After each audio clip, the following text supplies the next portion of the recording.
कि अपने पाली वाला जो इलाका था, इसमें पालीवाल ब्राह्मण रहा करते थे।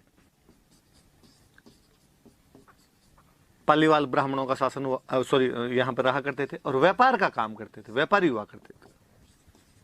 व्यापार करने के लिए आगे बंगाल की तरफ, गुजरात की तरफ, सब जगह लोग व्यापार करने के लिए जाया करते थे। यहाँ पे कोई राजा वगैरह था नहीं, तो ऐसा कहा जाता है कि जब ये लोग व्यापार करने के लिए जाते तो इनके साथ में लूट पाट हो जाया करती थी, बीच में कोई लुटेरे लूट लिया करते थे। इनके मन में ऐसा था कि यार अपने कभी राजा हो तो राजा का काम क्या होता है, राजा का काम रक्षा करना, तो यार अपने राजा हो तो वो अपनी रक्षा करें, अपने उसको टैक्स दे दें, ऐसी भावना इनके मन में भी थी। ऐसी कहानी है कि उस समय कन्नौज में एक राजा हुआ करते थे, सेतराम जी। क्यों दंती है, अल्लाह जाने कितनी सच्ची कितनी झूठी, पर बात है सुनना, आप इस बहाने चीजें याद रहेगी थोड़ी।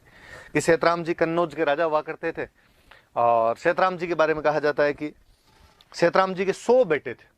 सिया सेतराम जी का बेटा था कि 100 बेटे हुए थे और बाकायदा अपने दो ही बोलते, गुणचा सा सियो बड़ो सिया बड़ा 50, कि 49 से सिया बड़ा था, सीए से बड़े 50 और थे।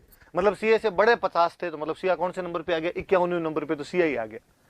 और ऐसी कहानी है कि जब सिया पैदा हुआ था, तो अब तो क्या होता है, बच्चा पैदा होता है, हाथों हाथ अपने टाइम देखते हैं कि भाई 6:15 पे हाथों हाथ टाइम नोट कर लेते हैं, पंडित जी दिखाते हैं, पंडित जी लो बनाओ भाई जन्मपत्री बनाओ, बच्चे की कुंडली बनाओ, कैसा रहेगा आगे, और पंडित जी जन्मपत्री बता देते हैं कि राजी हो गए इस बच्चे के। तो पहले अब ऐसा था नहीं टाइम एग्जैक्टली कैसे क्या पता लगाया जाए, तो पहले कहते हैं कि भाई सूरज की रोशनी, चांद की रोशनी जहां पर हुआ करती थी, जहां पर छाया बनती थी, वहां पर यूं लाइनें वगैरह खींच लिया करते थे और वो लाइनें वगैरह पंडित जी को दिखाते थे। पंडित जी उसके आधार पर बताते भाई सूर्य की रोशनी यहाँ पे थी तो इसका मतलब टाइम ये चल रहा होगा, और उसके अनुसार ग्रह नक्षत्र क्या होंगे वो बताया करते थे। कहते हैं जब सिया पैदा हुआ तो जो दाई दाई तो समझ गए, नर्स जो डिलीवरी करवाने वाली महिला होती है, वो जो थी, और बच्चा पैदा हुआ, उसको कहा था तू लाइन खींच देना, वो बेचारी लाइन खींचना भूल गई। वो 10 मिनट बाद में अरे लाइन तो खींची नहीं, और वो भाग के गई, उसने लाइन खींची। उसने कहा राजा क्या पता कब खींची कब नहीं खींची। राजा आया, पंडित जी को लेके आया, पूछा कि साहब लाइन दे के बताओ, और कहते हैं भाई पल पल में भाग्य तो बदल जाते हैं। और पंडित जी ने लाइन देकर पंडित जी ने कहा भाई बहुत गलत बात हो गई है। तो क्या हुआ, इस बच्चे का मुंह यदि बाप ने देख लिया तो बाप मर जाएगा। राजा ने कहा तो अपने मुंह देखना कौन सा जरूरी है, फेंक दो इसको, मार दो इस बच्चे को। जल्लाद बुलाए, जल्लादों को कहा जंगल में ले जाओ, मार दो इस बच्चे। जल्लाद उस बच्चे को जंगल में लेके गए और कहते हैं कि वहां पर उन जल्लादों को लगा कि यार कितनी जल्लाद है अपने, लेकिन यूं आज एक दिन के बच्चे को तो कैसे मारा जाए। और कहते हैं उन्होंने उस बच्चे को मारा नहीं, और एक कोई शेर की गुफा थी उसके अंदर फेंक के आगे, वाह जंगली जानवर अपने आप ही खा जाएगा, अपने पे तो पाप नहीं लिया जाए सीधा सीधा। कहानी का रोमांच ये कि गुफा के अंदर केव जो थी उसमें शेरनी थी, और शेरनी ने उसी दिन अपने बच्चों को जन्म दिया था, सोई हुई थी। वो बच्चा भी लुढ़कता लुढ़कता उसके पास जाके गिर गया। शेरनी जब जागी तो उसको लगा कि ये भी मेरा ही बच्चा होगा, और शेरनी ने उसको पालना शुरू कर दिया।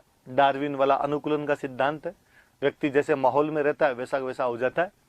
और कहते हैं कि वो अब उन जानवरों के साथ रहने लगा, शेरों के साथ रहने लगा। अब वो हाथों को भी पैरों की तरह इस्तेमाल करता था, ऐसे 4 हाथों से चला करता था, एकदम हाथ आगे निकाल के चलता था। कई दिन बीत गए, वो वैसे ही अब पशुओं के साथ रहे, पशुओं को मार के खाए, वैसे ही दहाड़े चिंगाड़े।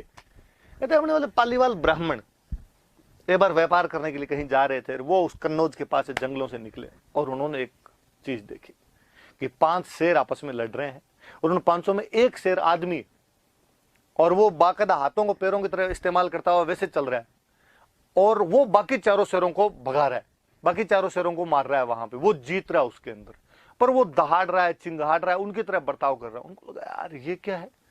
वो बेचारे वहां से भागे, आगे जाके थे, सेतराम जी राजा थे, सेतराम जी को जाके उन्होंने कहा कि आपके जंगलों में हमने कोतक देखा है भयंकर बड़ा, क्या हुआ क्या बात है। अरे एक आदमी है ऐसे ऐसे शेरों के साथ। सेतराम जी ने कहा यार सुबह सुबह मैं ही मिला तुमको बनाने के लिए, ऐसे कैसे हो सकता है, आदमी शेरों के साथ रहे। उन्होंने कहा हम देख के आए आपको, उसकी सौगंध लगे हमें। कहते हैं जल्लाद वहीं सामने बैठे हुए थे, और जल्लाद खड़ा हुआ और उसने कहा साहब यदि गलती माफ करो तो मैं एक बात बताऊं। सेतराम जी ने कहा कि 7 खून माफ है, तू तो बात बता। साहब वो जो आपके 51 नंबर पे हुआ था ना, 51वां बच्चा जो हुआ था, और हम उसको फेंक के आ गए थे, और हमने मारा नहीं था, शेर की गुफा में फेंक के आ गए थे। हो ना हो ये बच्चा वही है। कहते सेना भेजी, सेना भेज के उस बच्चे को बुलाया गया, पकड़ के लाया गया। वो तो शेरों की तरह रहे, पर वापस वही डार्विन का अनुकूलन का सिद्धांत। अब जब मिनक दिखाए तो थोड़ा मिनकों जैसा हुआ। तो यार आदमी ऐसे होता है, कपड़े वपड़े पहने क्या जिंदाबाद तरीके से घूमता रहता है। तो बोलना बोलना सिखाया, उसके बाल वाल काटे, कोई खुरपे से दांत वांत सही किए, उसको मिनखों के बीच में बिठाया।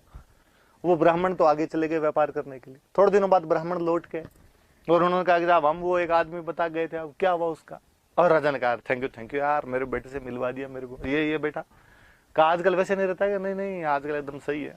अभी तक भी कई बार तो कच्चा मांस खा जाता है, पर फिर भी आजकल इसको रोस्टेड खाना सिखाई दिया, आजकल थोड़ा ढंग से मिनखों की तरह रहने लग गया है। राजा ने कहा यार मेरे लायक कोई सेवा हो तो बताओ तुम। उनका साहब हमारे वहां पे उस एरिया में कोई राजा नहीं है, यदि आप अपना कोई बंदा भेज दो तो हमारे वहां पे सेवा करे, हमारे वहां पे रहे तो थोड़ा ठीक रहे। राजा ने कहा ठीक है, तो मेरे तो खूब सारे बेटे, किसी को ले जाओ। पाली वालों ने कहा किसी को नहीं साहब, ये बड़ा दो हमें तो कहते हैं राव सिहा।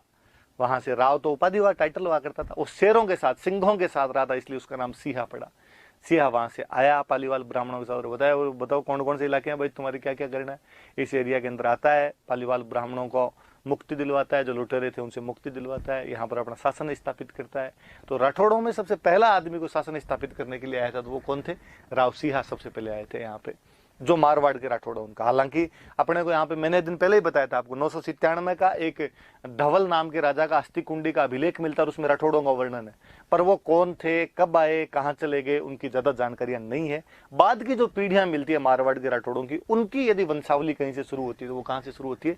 सिहा के साथ में शुरू होती है। तो सिहा राजस्थान में राठौड़ों का प्रथम पुरुष था, उनका फाउंडर था, उनका आदि पुरुष था, उनका सबसे फर्स्ट एंसेस्टर वही हुआ था यहाँ पे आने वाला, कि उसी के नाम से आगे वंशावली पूरी की पूरी शुरू की जाती है।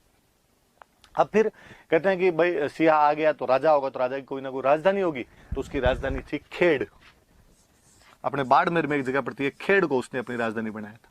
और यहीं पर एक बार वो आक्रमणकारियों के खिलाफ लड़ता हुआ शहीद हुआ था, लड़ते लड़ते शहीद हुआ था। पाली में एक गांव पड़ता है बिठू, उस बिठू गांव के अंदर उसकी छतरी बनी हुई है,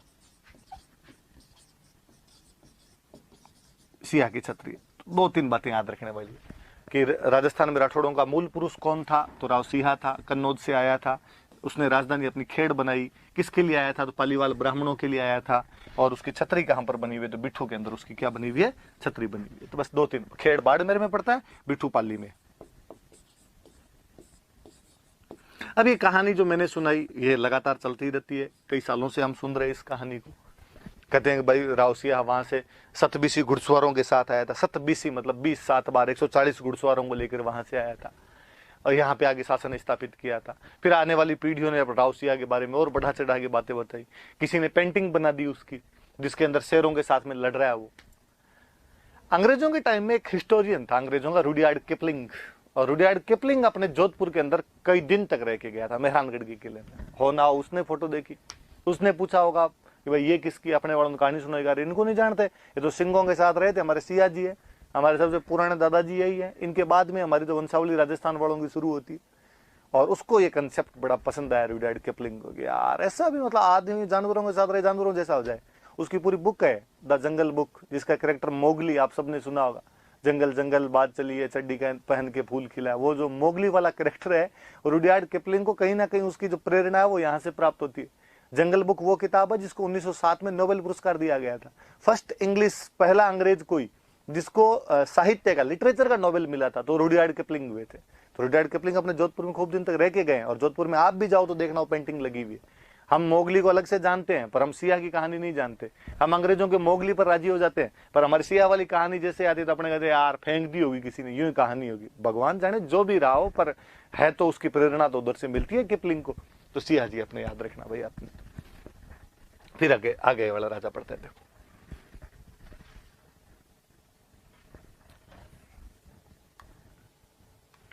इसके बाद एक राजा आगे, दुहड़। अब जब यहाँ शासन स्थापित हो गया, दुहड़ जी यहाँ पे रहते थे। कहते हैं दुहड़ जी एक बार अपने ननिहाल गए हुए थे।